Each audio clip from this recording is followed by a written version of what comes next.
Olá, meu nome é Wesley Silva, sou diretor técnico da Inove Consultoria e Treinamentos. No último mês eu gravei uma série de 4 vídeos sobre plano de resposta à emergência. Se você não assistiu, não se preocupe, está aqui o link para você acessar. Neste mês o assunto será trabalho em altura, então iremos gravar novamente uma série de 4 vídeos falando sobre trabalho em altura. E o primeiro vídeo será sobre a hierarquia das medidas de controle para trabalho em altura. Vamos ter como referência duas normas. A primeira delas será a NR1, que vai tratar das disposições gerais e do gerenciamento de riscos ocupacionais, o famoso GRO. Segundo essa norma, cabe à organização elaborar o PGR, Programa de Gerenciamento de Riscos. E dentro desse Programa de Gerenciamento de Riscos, eu tenho que construir um inventário de riscos. Se existe trabalho em altura dentro da minha organização, esse trabalho em altura irá ser mencionado dentro do meu PGR. E eu vou ter que dizer ali quais são os riscos relacionados ao trabalho em altura. Por exemplo, queda. Feito isso, eu vou para o meu plano de ação.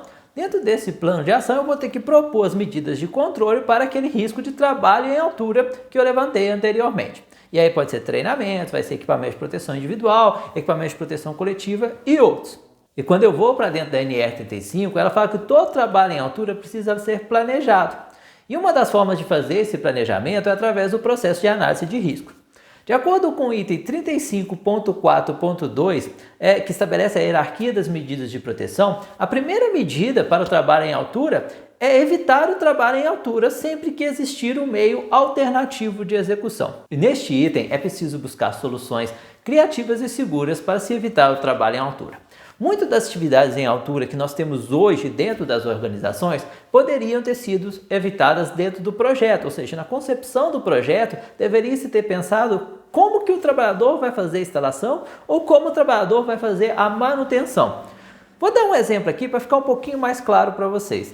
É muito comum, quando você tem a construção de um galpão, o projeto de iluminação, que as luminárias sejam instaladas no centro de um galpão. Supondo que um galpão tenha 6 metros de altura, essas luminárias vão ficar aproximadamente aí 5,5 metros a 6 metros mesmo. E como que o trabalhador vai fazer a substituição dessas luminárias depois de instalado, ou até a própria instalação? Então é interessante que eu tivesse pensado no projeto a possibilidade de colocar essas iluminações na lateral, a lateral da edificação, a uma altura, sei lá, próximo de 3 metros.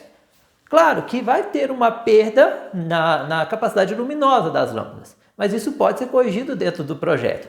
O que acontece é que quando o trabalhador precisar instalar ou fazer a troca dessa lâmpada, ele vai poder simplesmente subir numa plataforma de 1,5 metro, protegida com um guarda-corpo, e fazer a substituição. Não irá se enquadrar em trabalho em altura. Isso não quer dizer que a gente não tem que tomar medidas de controle. Isso quer dizer simplesmente que eu não preciso ter toda a exigência prevista na NR35.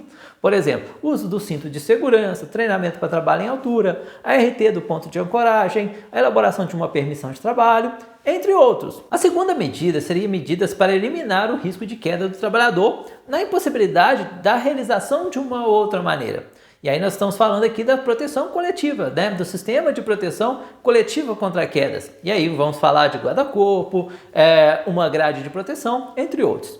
E a terceira medida seria medidas que reduzam as consequências de uma queda na impossibilidade de eliminá-las. E aí nós estamos falando do Sistema de Proteção Individual contra Quedas, chamado SPIQ, que aí eu tenho que pensar no cinto de segurança, elemento de ligação e o ponto de ancoragem. A norma deixa esse sistema como última opção, porque sabe que em caso de uma queda, mesmo que o trabalhador não venha tocar o solo, ele poderá ter, por exemplo, o risco da síndrome de suspensão inerte, ele poderá também bater contra a estrutura por causa de um efeito pêndulo, ele poderá se machucar durante esse processo de queda e a gente ainda vai depender de um processo de resgate.